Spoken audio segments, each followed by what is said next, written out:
ang mga kwento ng pag-ibig, kwento ng buhay at kwento ng pag-asa dito sa Barangay Love Stories. Love Stories.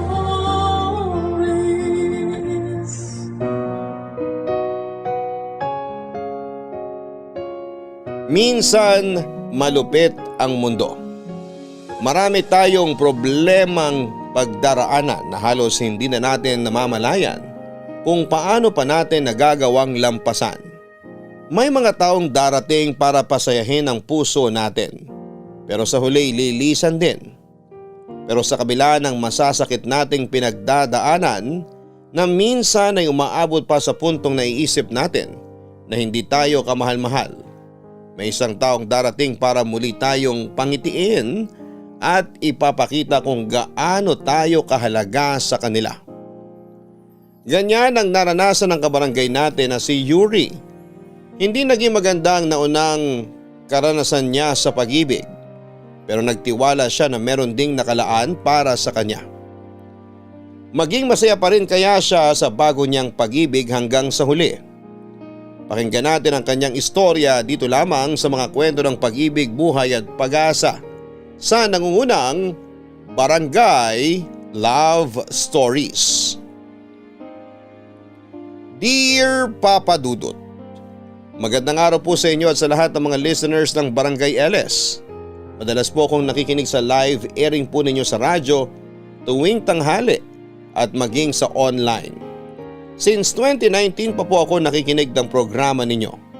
Sa katunayan nga po ay hindi lang ako ang avid listener ninyo, kundi pati na rin po yung mga kaklase ko noon sa college. Tawagin niyo na lamang po ako sa pangalang Yuri. 26 years old na ngayon at taga Ormoc City. Birthday ko po sa March 14 at tuwing sasapit po yun ay palagi akong may naaalala. Tuwing naiisip ko yon ay kilig na kilig pa rin po ako. Lalo na po nung nakakita ako ng mga Valentine delivery booth na sineshare ng mga friend ko sa Facebook. Yun po yung ikakwento ko sa inyo ngayon na nangyari naman 6 years ago. Itago na lang po natin yung boyfriend ko sa pangalang Aris. Nagkakilala po kami noong junior high school pa lamang kami at sinagot ko naman po siya pagtungtong namin ng senior high. Nang niligawan po ako ni Aris ay pakiramdam ko ay napakahaba ng hair ko. Aminado naman po kasi ako na hindi ako kagandahan. Pero to be fair ay hindi rin naman po gaanong kagwapo si Aris. Medyo chubby po siya pero cute, matalino at mabait naman. Naging close kami noong nagkasama kami sa school paper. Pareho pa kami na medyo may pagka-nerd ang datingan noon. Naging masaya naman po ang relasyon namin ni Aris at nung mag-college na nga po kami ay sinuwerte namang nakapasok sa parehong university. Journalism po ang kinuha ko samantalang si Aris naman po ay civil engineering. Mula noong mag-college kami ay napansin ko yung pagbabago kay Aris. Kumbaga ay nag-glow up siya noon. Nag-diet siya at nahilig na rin po siya sa paglalaro ng basketball. Kaya naman pumayat siya pagkatapos ng senior high school graduation namin. Dahil doon ay lumabas yung tinatago niyang kagwapuhan. At syempre mas na-in love po ako noon sa kanya. Pero dahil madalas na rin siyang napapansin ng ibang babae ay hindi ko na rin po maiwasan noon na magselos. Bukod pa roon ay napapansin ko rin na gustong gusto ni Aris na nakukuha niya ang atensyon ng mga babae sa campus. May pagkakataon pa na pinapatulan niya yung malalanding biro sa kanya. At doon na nga po nagsimula yung problema naming dalawa, Papa Dudut.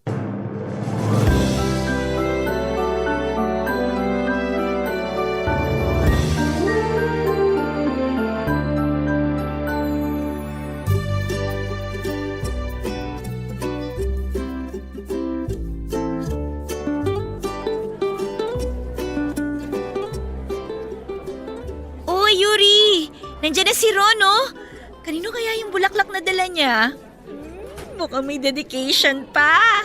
Guys, nandito ba si Michelle? Oo, nandito siya. Flower delivery for Miss Michelle. Uy! Ayan na, magkakaroon. Babasahin ko yung nakasulat sa card guys. Makinig kayo. Dear Michelle, sana balang araw, mapansin mo rin ako. Only yours, Secret Admirer. Ah! Grabe, kinikilig talaga ako sa boses niya. Ang gwapo niya, no? Sino? Si Ron? Sino pa ba? Girl, may nakikita ka ba na hindi ko nakikita, ha? Ay, pero grabe, kinikilig ako para kay Michelle. Sana lahat may secret admirer, no? Mas gusto mo yung ganon? Eh galawang torpe naman yun. Pa-secret-secret pa. Dapat, pag gusto mo, harapin mo. Huwag kang magtago. Hoy, lalim ng hugot mo, ha? Tsaka bakit parang lungkot na lungkot ka naman dyan? Valentine's pa lang ngayon, pero yung itsura mo pang undas na. Wala, naiinggit lang ako. Si Aris kasi nag-happy Valentine's lang kaninang umaga. Tapos yun na yun. Wala man lang pa flowers at saka chocolates. Hay nako girl, eh buti nga sa'yo may bumabati pa eh. Sa akin wala. Ang aga-aga, pagbubunga nga kagad ng nani ko yung bumungad sa akin. Pero tingnan mo ako, nagpapaka-sad girl ba ako ngayon? Umayos ka nga dyan. Malay mo naman may pa-surprise si Aris sa'yo mamaya. Last subject na nga natin yung susunod eh. Alam naman niya yun. Pero hanggang ngayon, wala pa rin siyang paramdam. Kung may plano siya, kanina pa sana may nagdala na ng flowers at dedication dito para sa akin. Malay mo naman, nagtitipid lang yung tao kaya hindi naka-effort. Buti nga sana kung ganun. Pero iba yung nararamdaman ko eh. Parang ang lamig na ng pakikitungo niya sa akin. Tapos yun nga, hindi na umi-effort gaya ng dati. Di naman kailangan gumastos ng malaki. Baka ayaw lang niya talaga. Hoy, grabe ka naman sa boyfriend mo. Bakit mo naman naiisip yung mga ganyan? Ewan ko ba? Dami kasing umaaligid na babae dun eh. Ang totoo nga niyan, katatapos lang ng away namin. Kahapon lang kami naging okay ulit. Ano naman ang pinag-awayan nyo? Eh nahuli ko siyang nakikipagtawanan dun sa kaklase niyang babae. Seryoso? Grabe naman pala yung pagkasilosa mo eh. Nakipagtawanan lang, inaway mo na kagad. Bawal na ba yun? Eh alam ko kasi na may crush yung babaeng yun kay Aris. Ang lagkit kung makatingin. Samantalang alam naman niya na may girlfriend na yung tao. Hayaan mo na. Huwag ka na magpaka-stress sa mga bagay na hindi mo naman kontrolado. Ang mahalaga, loyal sa'yo si Aris. Kapag nahuli mo at may matibay ka ng ebidensya, edi dun ka magwalwal. Shot puno! Joke lang! Ayoko ng ganyang biro, Janice. Di nakakatuwa. Bukod ba dun sa pakikipagtawanan niya sa ibang babae, may iba pa ba siyang ginawa? I mean yung siya na mismo yung nag-text at saka nakipag-chat sa ibang babae. Malay ko, hindi ko naman tinitignan cellphone niya, no? Eh dapat, tingnan mo. Kesa naman nag-overthink ka dyan.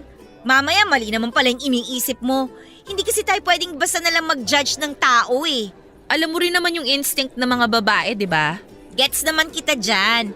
Ang sakin lang kasi, dapat sigurado ka. Alam nga namang i-confront mo yung boyfriend mo dahil lang dun sa pakikipagtawanan niya sa ibang babae. Masyado mababaw yun, girl. Grabe ka naman sa mababaw. Oy, wag mo akong artihan ng ganyan ha. Doon lang tayo sa totoo. Buti sana kung nahuli mo na ikipaghalikan mismo yung boyfriend mo eh. Kaso nga, hindi. Tsaka, kahit naman ikaw, pwede ka rin makipagtawanan sa mga kaklase nating lalaki. Oo na. Tama ka. Marami pang pwedeng mangyari ngayong araw, no? Malay mo humabol si Aris. Ewan ko. Pero parang ayoko na rin umasa. Drama talaga nito. Papadudot uso po kasi sa school namin na kapag Valentine's Day ay may flowers and dedication service ang mga student officer. Ang gagawin lang po noon ay lalapitan ng mga gustong magpadala ng flowers at dedication ang booth nila. Pagkatapos po noon ay saka naman pupuntahan ng isang student officer yung classroom ng babae at ibibigay ang flowers at babasahin ng malakas ang message na nakasulat sa card. Hanggang sa natapos po ang Valentine's Day celebration na yon sa school na wala man lang dagdag na effort para sa akin si Aris Papadudot. Pagkatapos nga po ng klase namin ay sinundo niya lamang ako at niyayang kumain sa fast food.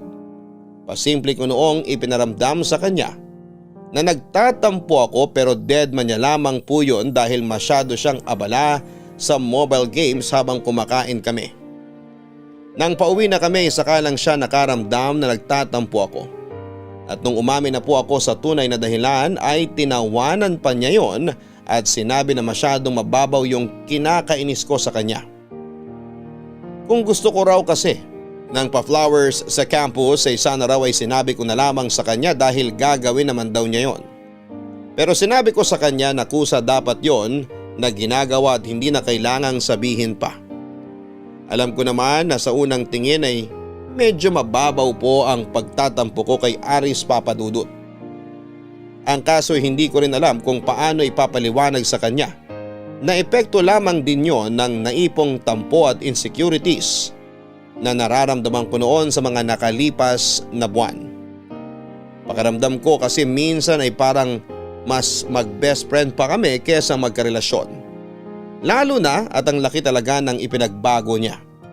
Kaya naman hindi ko naiwasang isipin noon na baka may iba na siyang nagugustuhan at sa iba na siya nakakaramdam ng excitement na hindi na niya naipapakita sa akin.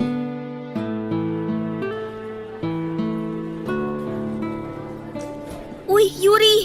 Tingnan mo oh! Yung boyfriend mo may kausap na babae. Sabi na eh. Lumalandi na naman yung Mia na yan kay Aris. Ah, yan ba yung kinuwento mo last time? Yung kaklase ni Aris na pinagseselosan mo kasi napakalagkit kung makatingin? Oo, yun nga. Nako ha, grabe kung makahawi ng hair. At may patwinkle-twinkle pa yung mga mata ni ate. At yung boyfriend ko naman, parang nag-e-enjoy pa. Sus, hayaan mo na. Normal naman yan sa mga lalaki eh. Mahalaga, wala siyang ginagawang… Aba! May pahampas-hampas pa ngayon kay Aris habang tumatawa! Konti na lang susugurin ko na yan. Uy, teka, kalma. Pigilan mo ang sarili mo. Dito muna tayo. Remember, kakalma tayo hanggat wala pa namang… Anong wala pa? Ayun nga oh, pinapakita pa batok niya sa boyfriend ko. Ay naku girl, sugurin mo na. Sige na, go! Dito lang ako sa likuran mo. Tara, samahan mo ako ron. Namumuro na sa akin yung babae na yan eh. Gusto niya yatang kalbuhin ko siya eh. Ano? Ang kate-kate ha? Baka may buni girl. Bigyan mo ng gamot. Uy, nakita tayo. Tingnan mo oh, ang bilis umalis ni ate girl. Iba rin eh no? Husay lumandi pero duwag naman pala. Aris, Yuri, ikaw pala. gulat na gulat lang. Hindi naman. Kala ko kasi may klase ka pa ng ganitong oras. Vacant namin. Ikaw, di ba dapat may klase ka ngayon? Wala kaming prof eh. Nakita ko kayo ng kaklase mong si Mia. Sweet nyo ha? Kayo? Ano pinagsasabi mo? May pinapakita lang siya sa akin. Tsaka hinaan mo nga boses mo. Gagawa ka pa ng eksena dito. Alam mo kasi pinoprotektahan lang kita. Nasa iisang campus lang tayo. Pwedeng may makakita sa inyo na kakilala natin. Baka isipin pa nila na naglalandian kayo. Sila ba talaga mag-iisip o ikaw? Bakit? Ano ba sa tingin mong ginagawa nyo? Hinaan mo sabi ang boses mo. Nakakahiya oh. Pinagtitinginan na tayo. Ngayon hiyang-hiya ka, pero kanina hindi. Kitang-kita ko nga kayo eh. Kitang-kita na ano? Hoy Aris, huwag ka nang magmaang-maangan. Alam mo kung ano yung ginawa mo. Tigilan mo na nga yung pagiging toxic girlfriend mo. Puro ka na lang selos kahit wala naman sa lugar. Walang magsiselos kung hindi ka pumapatol sa panlalandi sa'yo ng babae dito sa campus. Hindi ako nakikipaglandian. Ah talaga? Kaya pala enjoy ka sa atensyon na binibigay sa'yo ng ibang babae. Mas gusto mo ba yung marami kang kalandian? Sabihin mo lang para i-share kita sa… Ayaw mo tumigil? Sige, ituloy mo. Ipahiya mo sarili mo rito. Matapos po ang pag-aaway namin yon ay ilang araw akong hindi kinibo ni Aris. Noon matapos lang ang 1 o 2 araw ay susuyuin na niya ako. Pero sa pagkakataong yon Papadudut, hindi na ako pinansin ni Aris. Walang tawag o kahit chat man lang. Doon ko na nga po naramdaman na parang hindi na talaga ako mahal ni Aris at naghihintay na lamang siya ng pagkakataon para maghiwalay kami. Dahil sa stress at sa kakaisip sa sitwasyon naming dalawa, medyo napabayaan ko na rin noon yung pag-aaral ko. Hanggang sa umabot na ng 2 linggo yung hindi pagpansin sa akin ni Aris. Sa pagkakataong yon ay kinabahan ako. Nahirapan akong makatulog sa gabi. Minsan ay natutokso na akong maunang lumapit sa kanya para makipag-ayos. Pero mas nanaig ang pride ko at yung takot na baka mapahiya lang ako. Inisip ko rin na baka masaktan lamang ako kapag hindi na siya nakipag-ayos sa akin. Kaya mas pinili ko na lang noon na wala akong alam kung ano na ba talaga ang status ng relationship namin, Papa Dudut.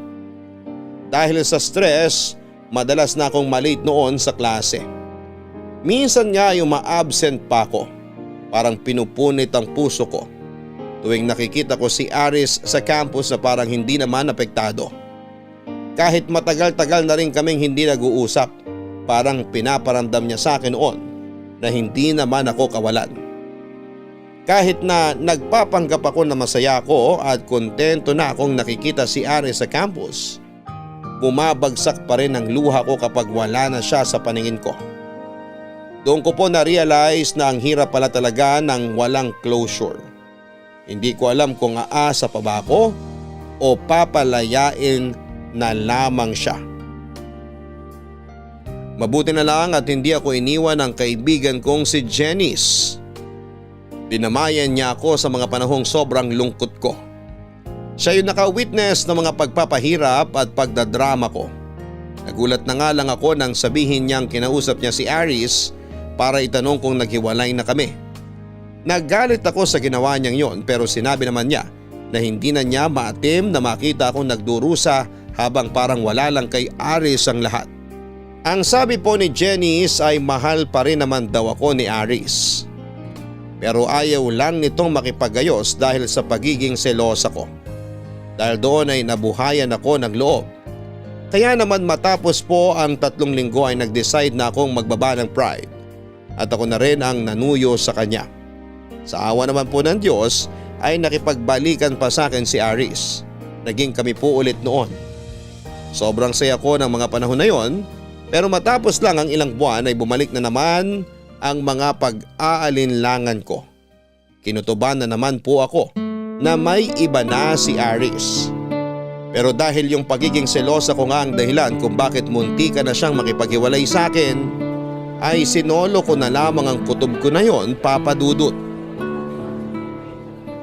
Yuri, ano na isasagot dito sa number 2 sa assignment natin? Ha?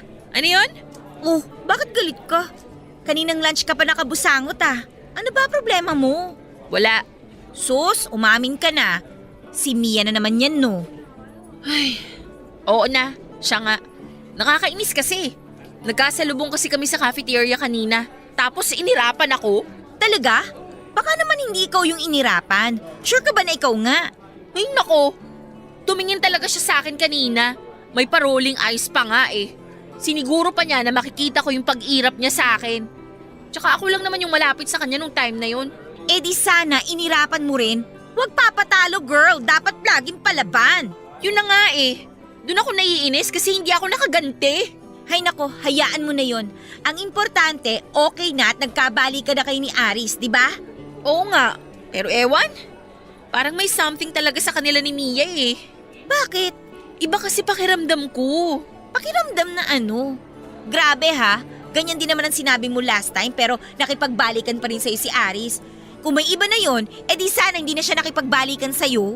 Feeling ko talaga may iba pa siyang gusto eh. Parang hindi lang ako. Paano mo naman nasabi? Baka mamaya nag-a-assume ka na naman dyan tapos pag-aawayan niyo ulit yan. Ewan, basta. May intindihan mo rin ako kapag may boyfriend ka na. Nararamdaman yun ng babae eh.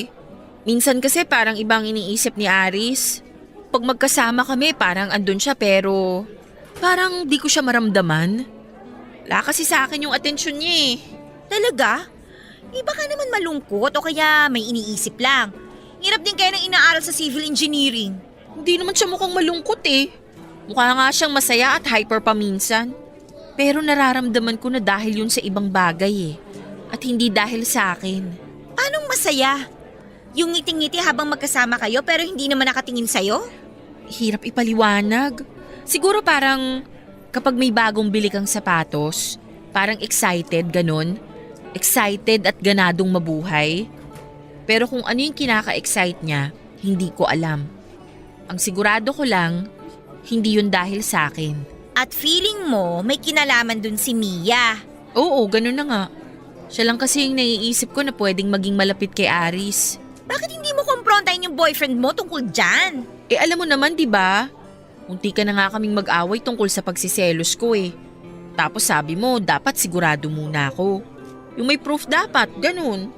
Pero mas makakabuti kung pag-uusapan nyo rin yan. Pasimple ka lang magtanong kung sino yung mga nakaka-close niya sa klase nila.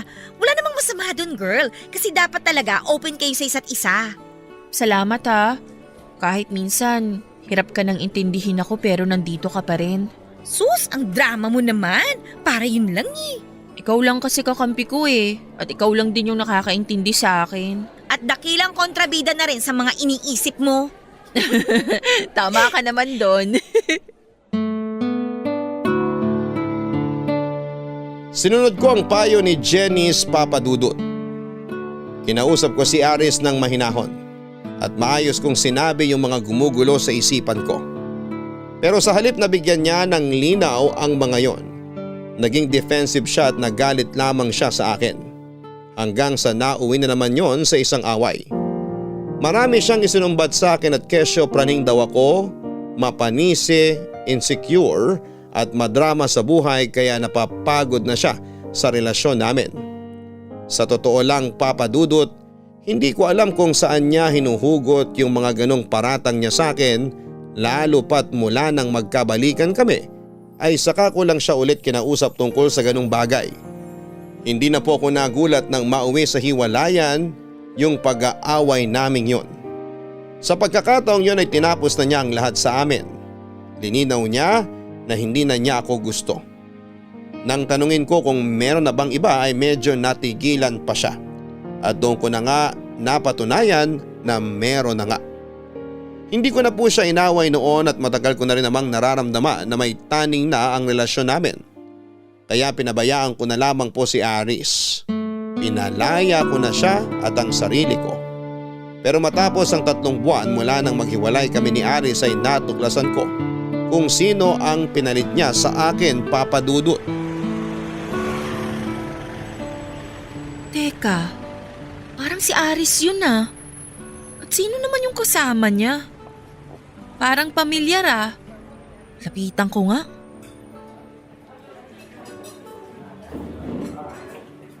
Aris! Sino yung… Jenice? Yuri, anong ginagawa mo dito? Kakain, syempre. Bakit? Bakit magkasama kayo? Lawak nitong restaurant pero nandito kayo sa pinakasulok? Nagtatago ba kayong dalawa? Wala lang. Okay kasi dito sa sulok. Ikaw, sino kasama mo? May nakikita ka bang kasama ko? Pero ikaw, mukhang nag-e-enjoy ka na naman sa kasama mo. Yuri, ganito kasi. Babe, wag na. Wag ka na magpaliwanag. Wala naman dapat itago. Bakit? Ano bang dapat niyong itago? Tinawag mo na ngang babe. Okay, sige. Aaminin ko. Kami na. Girlfriend ko na si Jenice. Proud ka pa talaga ha? Grabe. Ang tagal-tagal kong iniisip kung bakit ka nanlamig sa akin. Yuri, wag mo na ibalik yung nakaraan natin. Hindi na tayo para kumprontahin mo pa kami ni Jenice. 3 buwan na rin mula nung mag-break tayong dalawa. Talaga? Sige, hindi ako mag-e-eskandalo. Pero makikipagkwentuhan ako sa inyo. Uupo ako rito ha. Total hindi naman tayo iba sa isa't isa. Diba, Jenice? Kwento ka naman kung paano kayo nagka-developan. Yuri, Sige na girl, huwag ka nang mahiya. Gusto ko lang naman malaman kung paano nangyari yon. Huwag ka mag-alala, hindi kita ipapahiya rito. Break na kami ni Aris, kaya wala akong karapatan. Perfect para lumantad na kayo, di ba? I'm sorry pero hindi namin sinasadya ni Aris na ma-inlove sa isa't isa. Girl naman, wag na tayong maglokohan. Mukhang bet na bet niyo yung isa't isa eh. Tapos di sinasadya. Malabo yun. Sabihin mo na lang sa akin kung paano nagsimula. Mas nakaka-excite yun. Siguro, matagal mo nang gusto si Aris, no? Tapos ginawa mong tulay yung pakikialam mo sa aming dalawa. Tama ba ako? Yuri, tigilan mo si Jenice. Uulitin ko. Kami na. kaya wala ka nang magagawa. Wala nang point yung ginagawa mong pang-iinsulto. Huwag ka namang unfair. Paano naman ako naging unfair? Hindi ko naman hinahadlangan yung relasyon yung dalawa. Gusto ko nga kayong suportahan eh. So paano nga naging kayo? Nangyari ba yon nung kinocomfort ako ng girlfriend mo? Mali yung iniisip mo, kaya please, tumigil ka na. Hayaan mo na lang kami ni Janice. Girl, ayaw ni Aris magkwento. Ikaw na lang kaya. Sige na oh. Tatahimik ka lang ba dyan at magpapabebe? Hindi ganyan ang pagkakakilala ko sa'yo. Diba? Ikaw yung pumilit sa akin na kausapin si Aris tungkol sa kutob ko? Yuri, hindi. Sa pagkakaalala ko, si Mia yung pinagbibintangan ko na third party tapos ikaw naman pala. Grabe! May pa-advice ka pa sa akin. Kunwari concerned pero ahas ka. Ano? Masaya ka na ba? Nasa iyo na boyfriend ko? Huwag mo akong pagbintangan. Hindi ako magpapakakontrabida sa relasyon ninyong dalawa pagkatapos nito. Pero makinig ka, Janice. Iiwan ka rin ng lalaking yan. Hirap kasi sa'yo. Paniwalang-paniwala ka na mahal ka niya eh. Hindi mo ba naisip? Kung nagpaahas yan sa'yo, di rin malabo magpaahas yan sa iba. Tumigil ka na ha. Kung di ka masaya para sa amin, umalis ka na lang. Sa ginawa mong to, sa lahat ng mga sinabi mo, friendship over na tayo. Oh, yan din sana sasabihin ko. Inunahan mo lang ako. Well, salamat na lang sa kaplastikan mo sa akin noon. Kahit papano, napagaan mo naman yung loob ko. Pero alam mo, hindi ako manghihinayang sa friendship natin. Kasi, peke ka. Tama na nga yan. Kung di ka aalis dito, kami na lang yung lilipat ng kakainan. Go! Kayo naman ang mag-adjust. Ginusto nyo yan, di ba? Babe, tara na.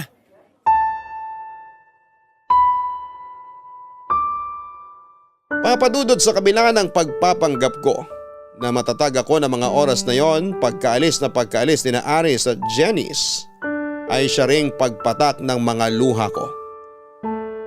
Masakit para sa akin na yung taong inakala kong karamay ko at tanging nakakaintindi sa akin ay siya pa palang tatraydor sa akin. Ni minsan ay hindi ko naisip na posibleng mangyari yon. Aminado ako na nagkamali ako sa taong pinagbintangan ko bilang third party sa amin ni Aris. Ang tagal kong inisip yon pero hindi ko akalain na matagal ko na palang nakakasama yung ahas na sumira sa aming dalawa. Feeling ko tuloy noon ay nasa isang teleserye ako. Batid ko na madalas din naman talaga yung nangyayari sa totoong buhay. Pero hindi ko naman akalain na mangyayari din pala yon sa akin. Dahil alam ko ang email at password ng social media account ni Aris, sinubukan ko yung buksan. Dati kasi hindi ko talaga yon pinapakialamanan bilang respeto sa kanya. Pero dahil sa natuklasan ko at sa mga naiwang katanungan sa isipan ko ay ginawa ko yon kahit alam kong mali. Doon ko po na-realize na matagal na pala nila akong niloloko. Noong araw na kinumpronta ko si Aris tungkol kay Mia, magkausap na pala sila noon at sinabihan pa siya ni Aris na pigilan akong makalapit sa kanya. Habang binabasa ko noon ang convo nila, para bang paulit-ulit na sinasaksak ang puso ko sa pagpapaikot at pananabutahe sa akin ni Janice. Matalino siya sa parting yon. Siya rin yung gumawa ng dahilan para magkahiwalay kami ni Aris. Kaya pala may pagkakataon noon na parang kinakampihan niya si Aris. Kasi yun pala, may namamagitan na sa kanilang dalawa. Sa kabila ng sakit na dinanas ko sa breakup namin ni Aris at sa panloloko nila sa akin ng dati kong best friend, hindi ko akalain na ako pa yung magiging masama sa mata ng ibang tao. Umiyak-iyak pa noon si Jenny sa pagkukwento sa iba na pinapalabas na siya yung biktima. Sa sobrang selosa ko raw kahit wala na kami ni Aris ay nagawa ko siyang ipahiya sa restaurant.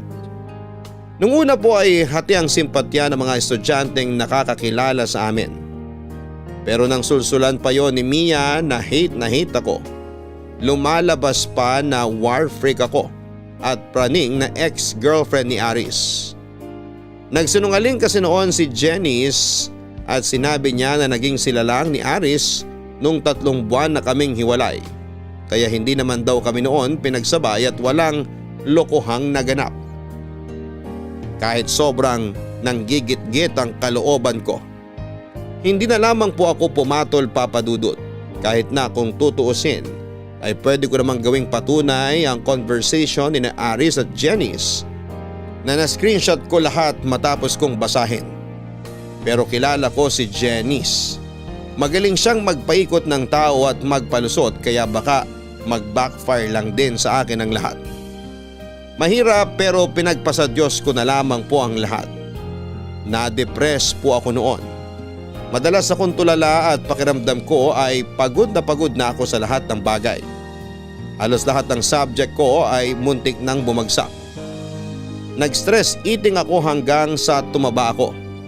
Habang papangit ang itsura ko at palungkot ng palungkot yung takbo ng buhay ko. Sina Aris at Janice naman ay mas naging masaya at mas naging malaya pa dahil sa pananahimik ko noon, Papa Dudut.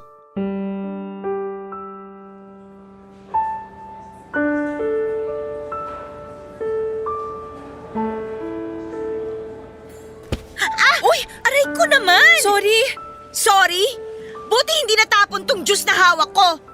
Nananadya ka eh. Ano ba yon? Di ka pa rin ba nakaka-move on? Ha? Kaya gumaganti ka? Ano? Umayos ka nga, Janice. Kita mong nakapila ako dito eh. Kababayad ko lang at nung tumalikod ako, bigla na lang nandito ka sa may likuran ko. Baka nga ikaw yung bumangga sa akin eh. Huwag mo nga ako igaya sa'yo, excuse me. At bakit ko naman gagawin yun? Ewan ko sa'yo. Hindi na rin naman ako interesadong malaman yung dahilan. Kaya kung pwede, tumabi ka na para makadaan ako. Huwag ka nga feeling mabait dyan. Sa ating dalawa, ikaw yung war freak. Pero sa ating dalawa, ikaw yung asal war freak. Sa kwento mo, oo, sobrang sama ako. Pero alam mo naman yung totoo. Kaya please lang, tigilan mo na to. Yung totoo, praning ka talaga. Sa bagay, kung ganyan lang din naman ang itsura ko, mag-overthink talaga ako. Kasi kung tatanungin mo sarili mo kung kapalit-palit ka, aba, oo yung sagot, girl. Hindi naman to mangyayari sa akin kung hindi mo sinabutahe yung relasyon namin ni Aris. Tsaka bakit mo ba ako pinagdidisketahan ha? Natatakot ka ba na baka hindi ka talaga mahal ni Aris? Ano na naman to, Yuri? Pinag-iinitan mo na naman ba si Janice? Ano? Ako pa talaga? Hindi mo nga nakita yung nangyari pero naninisi ka na agad? Pagsabihan mo yung girlfriend mo ha? Bigla na lang kasing sumusulpot sa likuran ko. Tapos nung nabangga ko siya, pinagbibintangan pa ako na sinadya ko. Talagang magsusumbong ka ng harap-harapan? Eh kung buhusan kaya kita ng juice? Aminin mo na lang kasi na sinadya mo yun, Yuri. Hanggang kailan mo ba pag-iinitan girlfriend ko, ha? Huwag nga kayong judgmental. Bakit hindi kayo magtanong-tanong sa mga nakakita? Para matapos na to, tigilan mo na kami ni Janice. Hoy, wala akong ginagawa dyan sa ahas na babaeng yan. Hindi ko nakasalanan kung sinungaling siya at masyadong pa-victim. Yuri naman, halos kalahating taon na tayong hiwalay. Mag-move on ka na. Hala! Anong feeling mo, Aris? Sobrang gwapo mo at hindi ako makaka-move on sa'yo, ganun? Alam mo, bagay nga talaga kayong dalawa. Kung itong babaeng to, pabebeng ahas, ikaw naman, filingherong palaka. For your information lang ha, matagal na akong naka-move on sa'yo. Baka yung fake best friend ko yung hindi pa. Tumahimik ka nga! Kaya ka hiniwala yan eh. Tsaka sino pang magkakamaling ligawan ka? Eh ang pangit na nga ng itsura mo, pumantay pa yung kapangitan ng ugali mo! So ikinaganda mo yung pagiging ahas. Hiyang-hiya naman ako sa'yo. Kunwari ka pang nagmamalasakit sa akin, pero gusto mo lang naman pala magkahiwalay kami ni Aris. Gusto mo ng mga screenshot? Total ungkata na lang din naman ang pass yung gusto mo eh. Walang maniniwala sa'yo! Praning ka! Babe, tara na nga! Huwag na natin sayangin ang oras natin sa babaeng yan. Tama yan! Lumayo-layo ka sa akin kasi nagmumukhang gubat yung paligid ko tuwing umaali-aligid ka. Shoo! Sa halip na makipagsabunutan kay Janice ay pinili ko na lamang na lumayo at umiwas sa kanila ni Aris. Pero kahit gawin ko yon, dinamdam ko rin ng sobra yung panlalait ni Jenny sa akin ng panahon na yon. Gusto ko siya noong sabunutan, sampalin at sabihan din ng mga masasakit na mga salita. Pero masyado na akong pagod para sa mga ganong bagay. Sa paglipas pa ng mga buwan, mas lalo pa akong tumaba dahil sa stress. Kahit umiiwas ay hindi ko pa rin maiwasan na maging bitter sa relasyon ni Aris at Janice na mas lalo pang tumatag noong katagalan. Mukha sila nga talaga ang bagay sa isa't isa. Naisip ko na nga po noon na mag-drop out na lamang o kaya ay lumipat ng ibang school, pero dahil sa pagmamahal ko sa mga magulang ko ay pilit ko na lamang na nilabanan yung insecurities ko na unti-unting lumalamon sa akin. Hanggang sa dumating na naman yung Valentine season. Kung noon ay excited ako para sa araw na yon, sa pagkakataong yun ay parang gusto ko na lamang maglaho. Pakiramdam ko kasi ay hindi ko kayang saksihan kung gaano kasaya si Janice sa pa-flowers at dedication ni Aris para sa kanya. Bagay na hindi niya nagawa sa akin noon. Naalala ko pa na yon ang araw na kilig si Jenny sa student officer na si Ron. Pero ang totoo, para kay Aris naman pala talaga ang kilig na yon. Sumagi na rin sa isipan ko na umabsent sa araw na yon, pero ayoko namang isipin nila na nagpapaka-bitter pa rin ako. Gusto kong ipakita na okay ako kahit hindi. Kaya naman gumawa na lamang ako ng paraan para hindi magmukhang talunan bago ang araw na yon.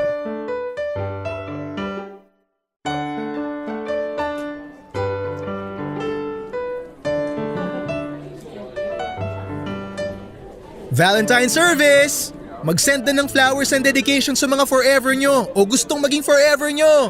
Valentine service! Excuse me.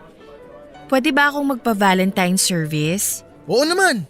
Flowers and dedication ba? Oo. Anong name ng padadalhan? Yuri. Girlfriend mo? Ha? Hindi. Secret admirer niya ako. Pwede naman na hindi ibigay ang pangalan ng sender, di ba? Oo, pwedeng hindi ilagay pangalan. Pero kailangan ko pa rin yung pangalan mo para sa log and accounting ng student council. Pero huwag kang mag-alala. Walang makakaalam. Confidential lahat. Okay. Anong pangalan mo? Genesis. Genesis? Oo, Genesis. Okay, Genesis. Pairam na lang ako ng ID para makopya ko yung student number and college department mo. Kailangan pa ba nun? Oo, kailangan eh. Naku, hindi ko kasi dala yung ID ko eh. Ha? Paano ka nakapasok kung wala kang ID? Oh, Hala. ID mo yata yung nahulog. Hindi akin yan. Ako napupulot. Teka, ikaw to ah. Sa'yo nga tong ID. Yuri Denise. Akin na nga yan. Sandali lang, kokopyahin ko lang naman yung student number at kung anong department ka. Wag na lang. Huwag kang mag-alala. Ako lang naman yung nakakaalam eh. Wag na nga. Akin na yung ID ko. Ay, sabi ko nga, huwag kang mag-alala. Hindi naman kita i-judge eh. Cute mo kaya. Ginawa na rin to ng kaibigan ko dati. Natatawa ako kasi naaalala ko siya sa'yo. Pero hindi ibig sabihin nun na tinatawanan kita. Akin na nga yung ID ko, please. Ibibigay ko lang to kung sasagutin mo yung tanong ko sa'yo. Ano? Bakit kailangan pa ng kondisyon? Ibigay mo na lang kasi. Sabihin mo muna kung bakit gusto mong bigyan ng flowers at dedication yung sarili mo. Wala ka na ron. Yung ID ko. Alam kong nahihiya ka lang sabihin yung dahilan, pero promise, ako lang yung makakaalam. Tsaka kung gusto mo, ituloy pa rin natin yung flowers at dedication mo. Pero hindi kailangan magpanggap na galing yun sa iba. Eh di lalo lang ako napahiya. Sinabi ko bang sa'yo manggagaling yung flowers at dedication? Anong ibig mong sabihin? Sa akin manggagaling yung flowers at dedication. Ako na rin magdadala sa classroom niyo para… Hindi! Ayoko! Akin na yung ID ko para makaalis na ako. Sige na, please lang. Ay, sige na nga. Eto na. Pero pwede bang… Alis na ako. Salamat. Bye!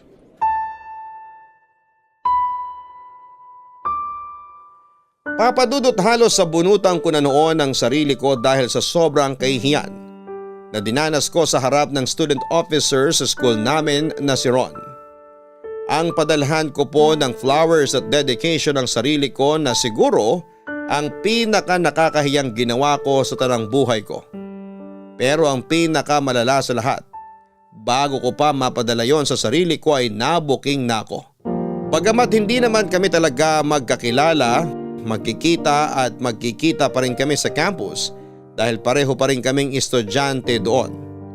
Alam ko naman na malamang ay hindi niya ipagkakalat yon dahil hindi naman kami magkakilala at nasa higher year naman siya. Pero yung katunayan na nahuli niya ako sa puntong desperada na ako para sa sarili ko ay parang gusto ko na lamang po na magmukmok sa loob ng kwarto ko at hindi na magpakita sa kahit na kanino. 2 days po akong umabsent noon, Papa Dudut, at sa totoo lang po ay gusto ko nang ituloy-tuloy hanggang sa Valentine's Day. Para maka-absent ay nagpanggap ako na masama ang pakiramdam. Pero nang umabot na yon, ng 3 araw ay nagsabi ako sa nanay ko na hindi pa rin ako papasok ay pinilit na niya akong magpa-check up. At syempre wala namang nakitang sakit ang doktor sa akin. Kaya kinabukasan ay kinailangan ko na ulit na pumasok at ihanda ang sarili ko sa posibilidad na makasalubong si Ron. At kung mamalasin ay posibleng kumalat na sa school yung tangka kong pagpapadala ng flowers para sa sarili ko. Laking pasasalamat ko ng pagpasok ko ay hindi ko nakita kahit anino man lang ni Ron. Pero nung 2nd araw ng pagpasok ko, nakita ko siya at munti ko na siyang makasalubong kung hindi lang ako umiwas. Pakiramdam ko noon ay para akong kriminal na tumatakas sa ginawa kong kasalanan. At ang mas nakakahiya pa, nakita niya ako na nagmamadaling umiwas sa kanya. Hindi ko alam kung anong iniisip niya ng mga oras na yon, kaya mas lalo akong nilamon ng matinding kahihiyan. Stress na nga ako noon, nadagdagan pa dahil sa ginawa kong kalokohan. Nagdasal na lamang ako noon at umasa na sa dami ng nagpadala ng flowers at dedication ay hindi na ako natandaan pa ni Ron. Pero nang muli niya akong makita, sigurado na ako na namukhaan niya ako, Papa Dudut. Isa pa po sa mga nakadagdag sa kahiyang ko ng panahong yon ay hindi naman basta-basta lang na estudyante si Ron. Bukod sa student officer siya ay may itsura siya at matalino din. Sa totoo nga ay kilalang kilala siya sa campus namin. At aminado rin ako na naging crush ko siya noong wala na kami ni Aris. Pero dahil malabo naman na mapansin niya ako ay hindi na ako umasa na magiging close kami o magkakausap man lang. Ang nakakatawa pa, Papa Dudut, ay nagkausap nga kami pero sa pinaka nakakahiyang pagkakataon pa. Halos silingin ko na noon na lumubog na lamang ako at lamunin ng lupa tuwing nagtatama ang mga mata naming dalawa. Kaya naman hanggat maaari ay hindi ako noon nagpapakalat-kalat sa campus at naging alerto na rin ako para makaiwas sa kanya. Ang kaso ay hindi talaga naging madali yon, Papa Dudut.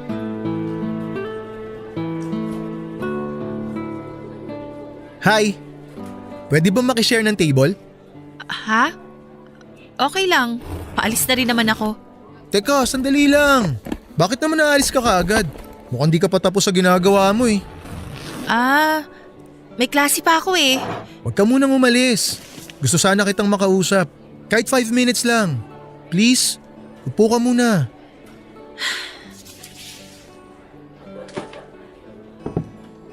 Ron, yung nangyari sa Valentine delivery booth, please ha, huwag mong ipagsasabi kahit kanino. Ha? Bakit ko naman ipagsasabi yun? Baka kasi nainis ka dun sa ginawa ko. Basta na lang akong umalis matapos kung di ituloy yung plano ko magpadala ng flowers. Naabala pa kita. Dahil lang dun, ipagsasabi ko na. Una sa lahat, pinahahalagahan namin yung privacy ng mga nagpapadala ng flowers at dedication. Pangalawa, wala ako sa posisyon para ipagsabi yun. Kaya pasensya ka na rin ha kung pinilit pa kita na sabihin kung ano yung dahilan kung bakit mo yun ginawa. Narealize ko kasi na labas na dapat ako ron. Salamat ha. Please, atin-atin na lang yun. Huwag mo nang ipagsasabi sa iba ha. Yuri, hindi ko kailangan gawin yun. Ano namang mapapala ako?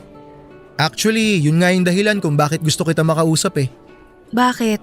Nahalata ako kasing umiiwas ka sa akin. Gusto ko lang na malaman mo na kung ano man yung ginawa mo, hindi mo dapat ikahiya yun. Okay? Baka kasi iniisip mo pa rin yun hanggang ngayon. Uy, bakit ka umiiyak? May nasabi ba ako? Naku, kung meron man. Sorry, hindi ko sinasadya. Wala ka namang kasalanan eh. Ako yung gumawa ng sarili kong kahihiyan. Hindi ko dapat isisi yun kahit kanino. Naiyak lang ako kasi hiyang-hiya ako para sa sarili ko. Napaka-desperada ko na nun. Sorry kung itatanong ko ulit sa'yo to ha. Ayos lang naman kung hindi mo sagutin pero bakit mo ba kasi ginawa yun? Gusto ko kasing maisip ng bagong girlfriend ng ex ko na may nagkakagusto pa rin sa akin kahit ganito na ako. Kahit ganyan ka na? Anong ibig mong sabihin? Ganito. Mataba. Pangit. Napabayaan ko na yung sarili ko mula nung maghiwalay kami ng boyfriend ko. Sino ba may sabi na pangit ka? Ha? Sinabi niya bang pangit ka? Oo. Silang dalawa ng girlfriend niya na best friend ko dati. Okay. Sige, hindi ko na alamin yung buong detalye kasi ayoko malungkot ka pa. Totoo naman yung sinasabi nila eh. Wala naman talagang magkakagusto sa akin kasi ganito na ako. Naniwala ka naman. Ay. Yuri, alam ko na ngayon lang tayo nagkakilala. Pero nararamdaman ko na mabuting tao ka. Paano mo naman nasabi? Hindi ko alam. Basta nung una ka lumapit sa akin nun sa booth, magaan na yung loob ko sa'yo eh. Salamat. May klase ka ba ngayon? Wala na. Nagsinungaling lang ako kanina para umiwas sa'yo. Kung wala ka nang gagawin, gusto sana kitang yayain sa labas ngayon. Magkape muna tayo. Mukhang kailangan mo ng kausap eh. Ha? Sige. Salamat, Ron.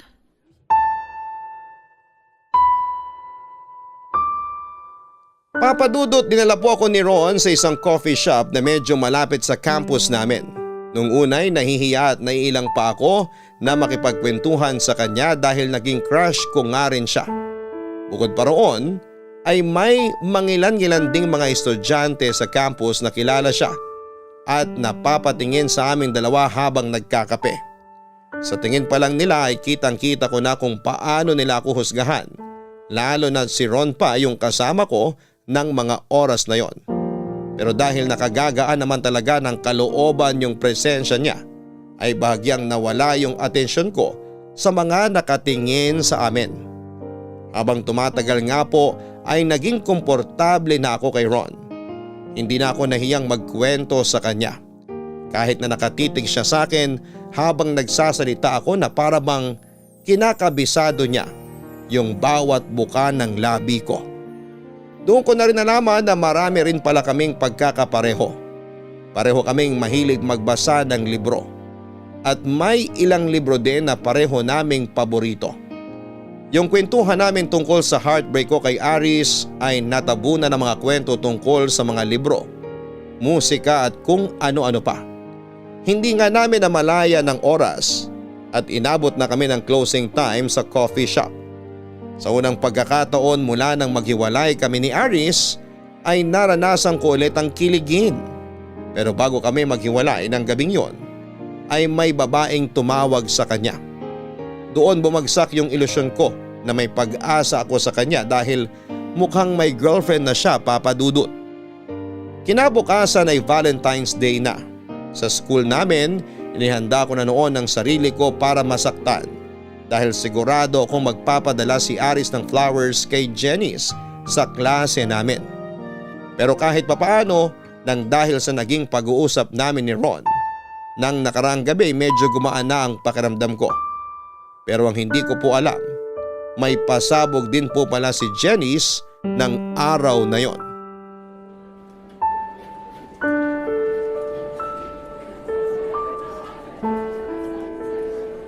Oh, Yuri! Bakit tahimik ka na naman?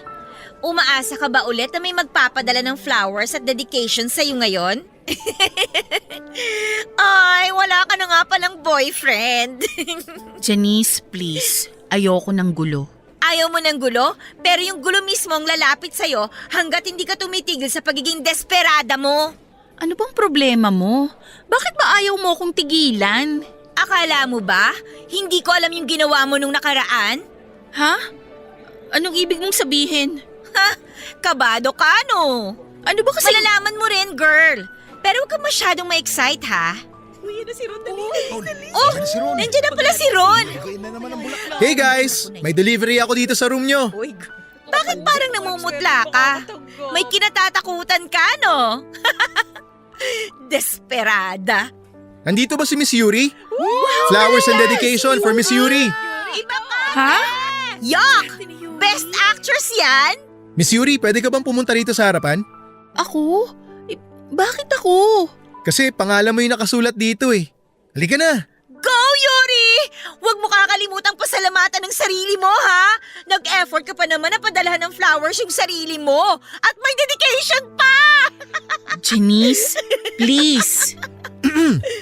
Pasensya na pero mukhang nagkakamali ka, Miss Janice. Totoo na may nagpadala ng flowers kay Yuri. Pwede bang basahin ko na muna tong message?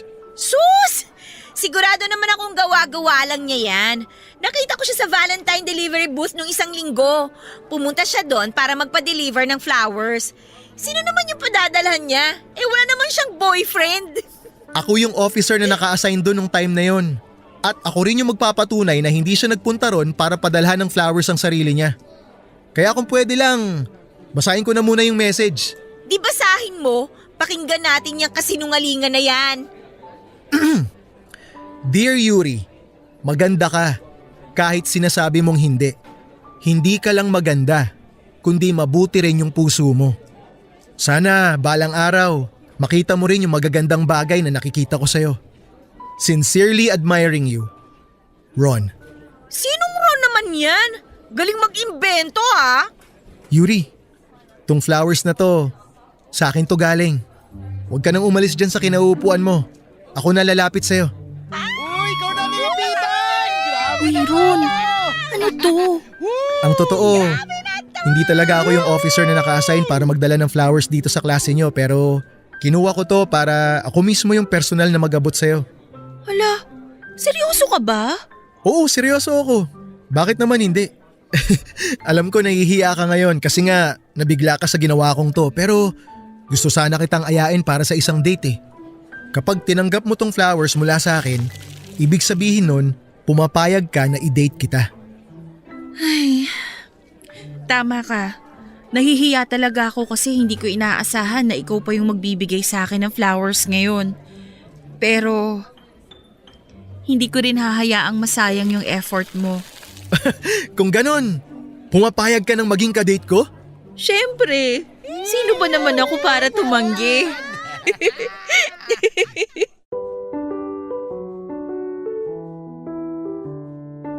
Papadudot, yun na nga po ang pinaka-memorable na Valentine's Day sa tanang buhay ko.